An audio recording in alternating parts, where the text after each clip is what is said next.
I'm afraid of death.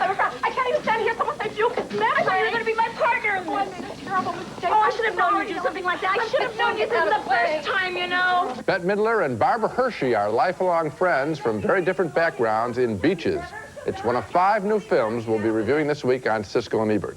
I'm Gene Siskel of the Chicago Tribune. And I'm Roger Ebert of the Chicago Sun-Times. Our first movie is named Beaches, and the movie stars Bette Midler and Barbara Hershey as 2 women from different worlds who meet on the beach in Atlantic City one day when they're both young girls, and they become, of course, friends for life. The movie is the story of the ups and downs of their lives and their friendship. And here's the opening scene as the 2 little girls named Cece Bloom and Hillary Whitney meet for the first time. Sammy Pinker's show just happens to be the most popular show in Atlantic City. And I'm the most popular actor, along with Iris Myandowski, the hand-walking queer. You want a puff? The Midler character is in show business from an early age, any kind of show business. I hate my life. Just a minute. Message for the birthday boy from his darling bunny girl, Barbara. For my what? I don't write it, pal. I just deliver it. Happy, happy birthday, bunny boy. That's John Hurt, as a New York theatrical director who's attracted to Cece's talent but Hillary's looks. He winds up marrying Cece, though, in a ceremony that ends on a typical Bette Midler note. You may kiss the bride.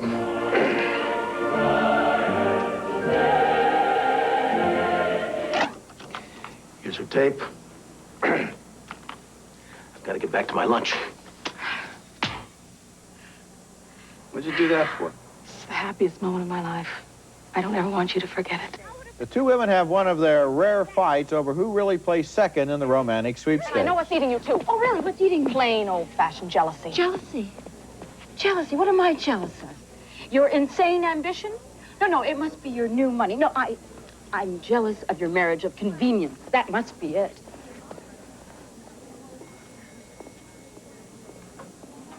My what?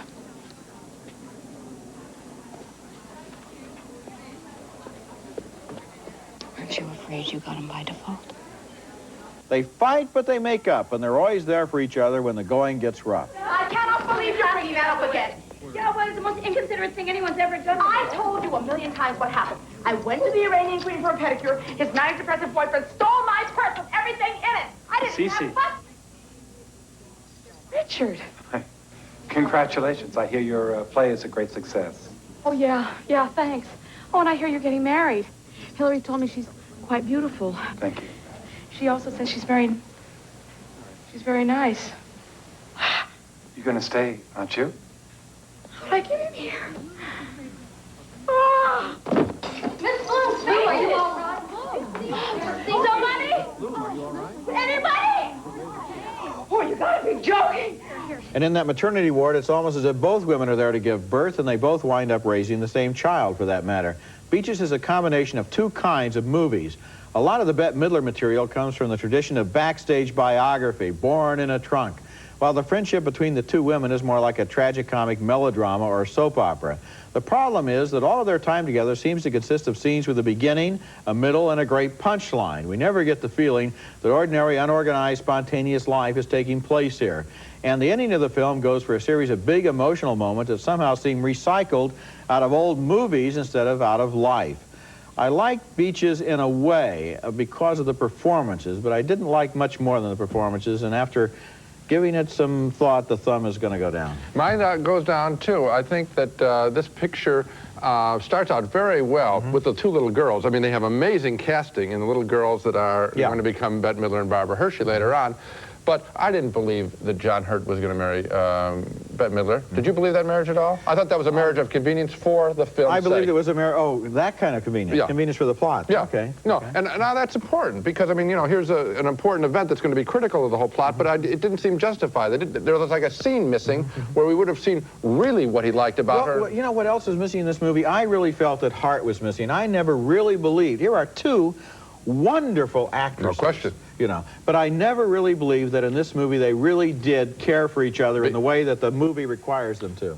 And it's because there is no spontaneity. It's all, again, formula, break apart, be there for each other, fight, be there for each other, fight, be there for each other. I did a kid screenplay. You bet.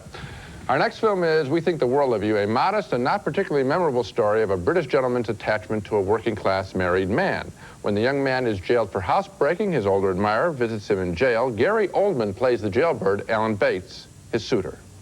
I'm worried about Evie. Evie? My dog. I didn't know you had a dog. Well, you ain't been round much lately. Well, I got her off this bloke. Well, she's not puppy, but she's young, you know. Honest, Frank, she's a beauty. What I want you to do is, like, look after her. Eventually, and quite slowly, Alan Bates switches his affection to Oldman's dog named Evie. In fact, he offers to buy the dog from Oldman's wife. I'll ask him, Frank. But I don't think he'll sell her. He's soppy about her, you know. He only has to say her name and tears run down his face. He thinks the world of that dog. This is a strange movie, to say the least. To say the best about We Think the World of You, it has a fine handle on British reserve masking desperation. At the same time, I can't deny that I found the film enormously boring despite the fine acting of Bates and Oldman. These characters simply didn't hold any interest for me. This is not a movie to really put you on the edge of your seat. No. I agree with that. It's a very strange movie. I agree with that, too. I liked it, but I liked it in a way that I'm not sure anybody else would possibly be able to understand. I liked it simply because of the length and the boredom and the desperation.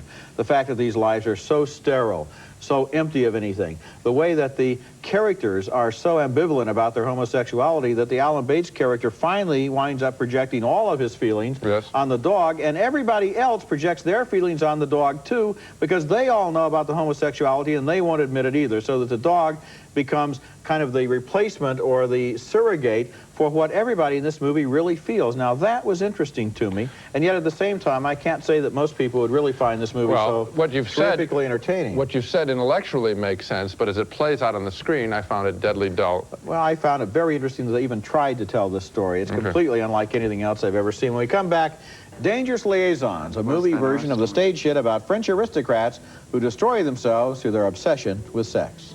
I wanted you before we'd ever met.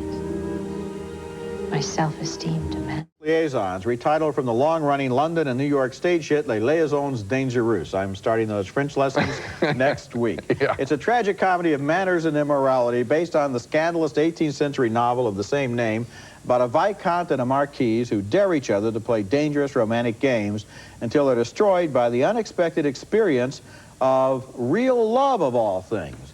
The movie stars John Malkovich as the Viscount and Glenn Close as his best friend and confidant, the cynical Marquise.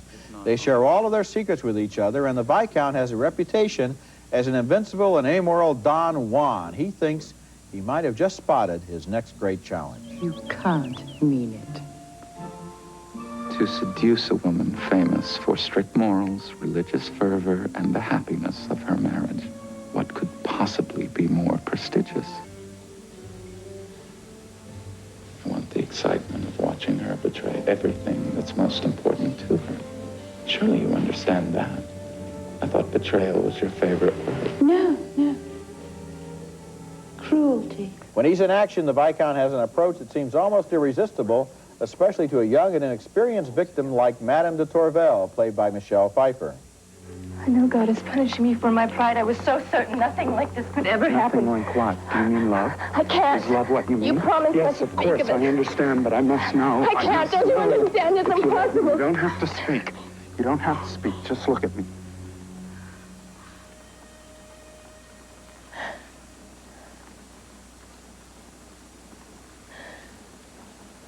The screenplay by Christopher Hampton, based on his play, has a lot of great exchanges in it, including this advice from a wise old woman, played by Mildred Natwick. Do you still think men love the way we do? No. Men enjoy the happiness they feel. We can only enjoy the happiness we give. Then the unexpected happens. The Viscount really does fall in love with a young woman. His old friend is enraged with jealousy. There's nothing a woman enjoys so much as victory over another woman. Except you see, Vicomte, my victory wasn't over her. Of course it was. What do you mean? It was over you. You loved that woman, Vicomte. What's more, you still do, quite desperately. If you hadn't been so ashamed of it, how could you have treated her so viciously? You couldn't bear even the vague possibility of being laughed at. And this has proved something I've always suspected, that vanity and happiness are incompatible. Dangerous Liaisons is a wonderfully well-written and acted movie, and I especially enjoyed those qualities in it. Unfortunately, this is the kind of film where a little goes a long way and the material begins to seem somewhat stuck on the same note in the middle of the film. I think a lot of audiences are likely to find it pretty slow going, but if you can get the correct state of mind, however, it's a sophisticated movie about a cruel joke that backfires on two people who thought they could never feel real emotions, but they were wrong. The ending of this movie is really packed with powerful The ending is punch. interesting, but boy, I did find it slow going because I found the jokes repetitious and the jokes were rather cruel on other people, and I found that cruelty not to be enchanting. Sometimes, you know, someone who's taking advantage of someone can be quite charismatic and quite appealing, and you don't feel the real pain there. Maybe it's a strength of the movie that it was so painful, but also I just thought that these were very distasteful characters. Well, but Gene, here I have to disagree with you. I think you're missing the whole point. It's a movie about cruel, distasteful people. They shouldn't be charismatic. They should be cruel and distasteful, and at the end they get their comeuppance because of their evil behavior. Then let me ask you, why did you say that a little bit of it goes a long way? That's exactly my point. Because of the manner of dialogue and because of the repetitious situations. Yes. Not because they were cruel. Of course they were cruel. It's a movie about cruel people. What I'm saying is, when you see the cruelty repeated, then it becomes boring for me. I thought it was in fine dress, but I thought that the writing of the picture didn't make it for me, and I got bored until there's this snap-around at the end. Coming up next, Kevin Kline races against time to stop a serial killer in The January Man.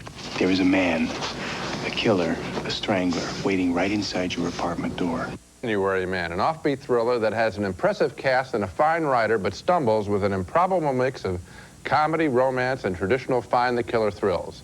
Kevin Kline stars as a former detective unfairly kicked off the New York police force as part of a scandal. Now he's working as a fireman, maintaining his eccentric ways. Harvey Keitel plays his brother, the police commissioner, and when there are a number of murders of New York women, blustery Rod Steiger, playing the mayor, tells Keitel he wants his brother reinstated and put in charge of the case. I don't care what makes sense anymore. I don't give a rusty if they boot me down the city hall steps and send me back to the Bronx. We gotta get this guy. Everything that can be done is being done. My daughter was with her last night. It was my daughter, my child. It could have been her. Steiger is so outlandish, he's both ridiculous and funny. Kevin Kline isn't eager to rejoin the police force, he tells his brother, but he'll do it if he can cook dinner for his brother's wife, Susan Sarandon, whom he once loved and still does. She comes over for a nervous visit. I should go. Yeah. You should. You hate the food and you married the wrong man. I'll get my coat. You might as well, Christine, because I am not going to sleep with you, not while you're married. I'm not going to sleep with you. Kevin Kline has another love interest in the film, played by Mary Elizabeth Mastro Antonio as the mayor's daughter. I'm tired. I know. I know you are. So we're going to go to bed, okay?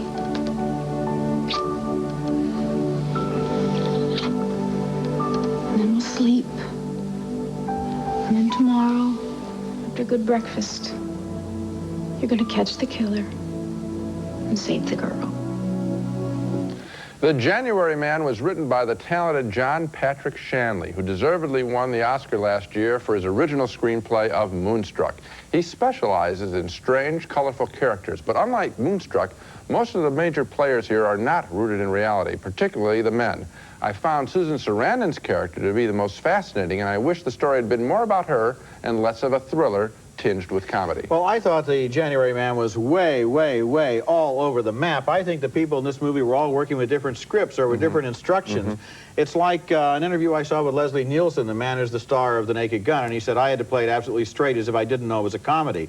Some of the people in this movie don't know it's a comedy. Other people in the movie don't know it's a thriller. Some people are playing it straight in the same scene where other people are playing it for laughs, and you're totally baffled at the end. Just when you begin to get rolling with the fact that a scene's going to be funny, it turns serious on you. Just when everybody's going to be colorful, somebody's very realistic. I was utterly baffled. I had no idea what this movie was trying to do. Do you agree with me that Sarandon is the only singular presence who maintains... Sarandon is interesting. She maintains herself through. I'm not recommending... A lot of other people in this movie have individual scenes that work, but they don't plug into the over... The movie was made without a plan. I mean, how can you have in the same movie the tone of Sarandon's performance and the tone of Rod Steiger's performance, which is really very funny, but didn't belong with anything else? Leave that out. Let's go to the main person, Kevin Kline. At some time, he's saving a child from a burning building, and it's a very dramatic moment, and then, I suppose in what's supposed to be a character affectation that's amusing, he asks for a cup of cappuccino or espresso or something like that, you know, after he gets out of the burning building. So the film is swinging from high drama to little jokes, and it doesn't work. Very weird. Coming up next, 36 Fillette, or Fillette. I'm taking those French lessons on Monday, about a young French teenager who ventures into the dangerous world of adult cynicism.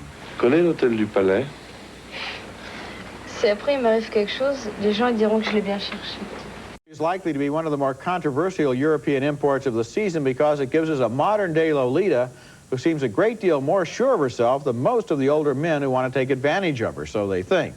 The name of the movie is 36 Fillette. That's a French dress size that would be suitable for a young girl who is developed early, and that's certainly the case with Lily, the heroine of this movie, who is only 14. She's unhappy at home where her father beats her, and so she uses her body to gain friendship from older men. This is one that she sort of likes in this scene. She sort of feels sorry for him, too, though, because he's such an obvious loser. Embrasse-moi. Un petit peu alors, parce que trop, c'est ce que ça veut dire. Later, she continues their flirtation in a seaside cave. Bah, ça s'appelle la chambre d'amour. Parce que tu vois, eh ben, il y a longtemps, il y a des amoureux qui venaient faire l'amour ici, pour s'aimer. Et puis, ils n'ont pas fait attention à la mer qui montait. Puis, ils sont morts noyés tous les deux, en plein quand ils faisaient l'amour.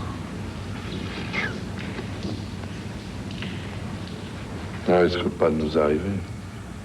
Oh, ben... non, ça risque pas. 36 Fillette reminded me a little of the French New Wave movies of the early 1960s. It doesn't have a big, important message or a point to make. It's just about these ordinary and rather sad people going about their lives with a certain quiet desperation. At the end, they're a little wiser and no unhappier than they were before. The best thing in the movie is the self-confident performance by Delphine Zontu as Lily, the 14-year-old girl. She has a kind of arrogance about her that masks her youth, but every once in a while, you can see she's just really a vulnerable, troubled girl underneath, covering it all up with pluck and with style. And that's what the movie is about, putting on a performance to hide the hurt. I was able to see through her performance rather quickly. I think that it isn't... the mask that she's showing, the Brevier mask, is pretty obvious that she's quite desperate right from the get-go.